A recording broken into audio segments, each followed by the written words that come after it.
Hello guys, it's Easy Bro at ma-share ko lang yung reason kung bakit gusto ko ng DSLR camera. Unang-una, base sa research ko, ang DSLR camera ay dynamic, single, reflex lens.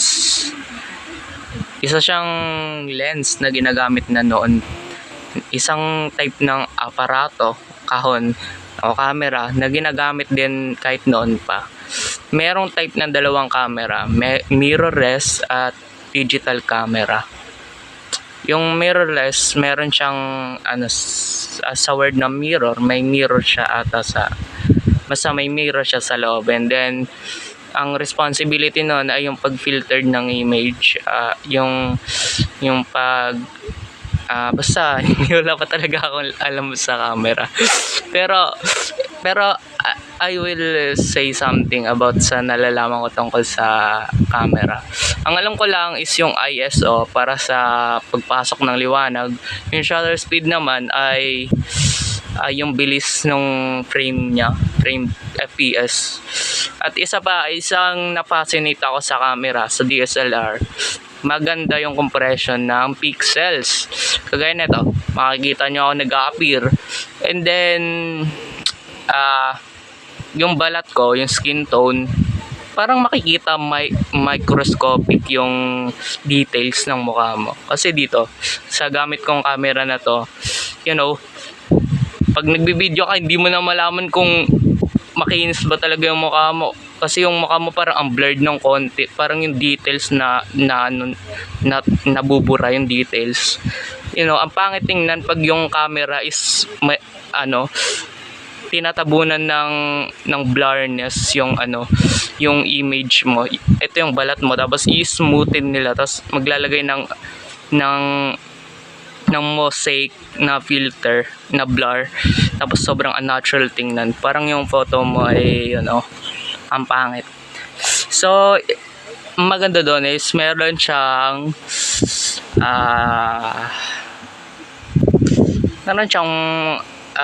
selfie at saka tripod.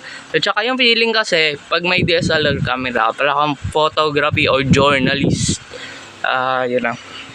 Para kasi yung pwede mo siya i-shoot yung buhay mo.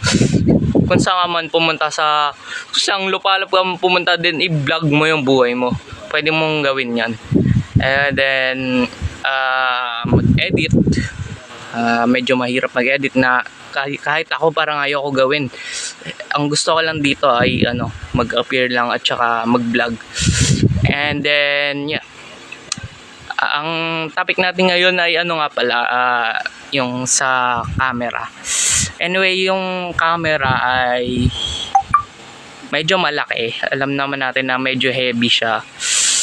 Pag dinala mo, plus pa yung lens niya, ay medyo malaki talaga siya. At mahirap dalhin sa kung saan unless may bag ka or may necklace. Pero sa akin may tendency na maging attractive ka pa lalo pag may camera ka, kasi isipin ng mga tao, itong taon to may profession, photographer, o diba, instant attraction. So ang tingin ko rin sa pagkakaroon ng camera ay yung mahawak ng camera ay talagang professional at maraming alam na expertise, maging expert sa pag-shot ng mga image like transitions, angle shots, at marami pang kineme. So para sa akin, it's super exciting at super angas pag nagkaroon ako ng ganong camera, kasi ang lupit nun. Not gonna lie, ang lupit nun. And then sino ba namang ayaw ng ganong camera? Kahit sino naman maangas yun, maangas. Yan. So yan mga guys, I think gusto mo rin na magkaroon nun. Pero hindi mo lang kaya kasi wala ka pang pera. Pero ako ngayon ay I'm dreaming na may magregalo sa akin. Or ako na lang bibili pag nagkapera ako. Kaso matagal pa ako magkakapera mga guys. Matagal pa. Pero ang angas talaga na magkaroon ng camera sa totoo lang. Kasi parang personally madodocument mo na yung sarili mo sa high definition na camera na may stand and then maayos mo yung angle. Hindi yung ganito hinahawakan ko kasi sobrang namamanhid yung kamay ko, yung muscle ko dito. Sobrang hirap na hirap. So yun.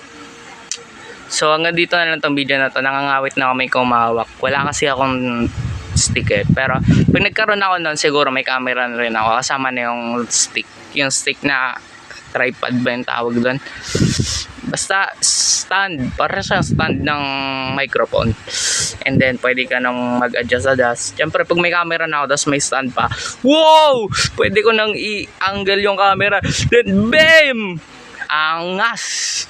Yun lang, like, comment, subscribe.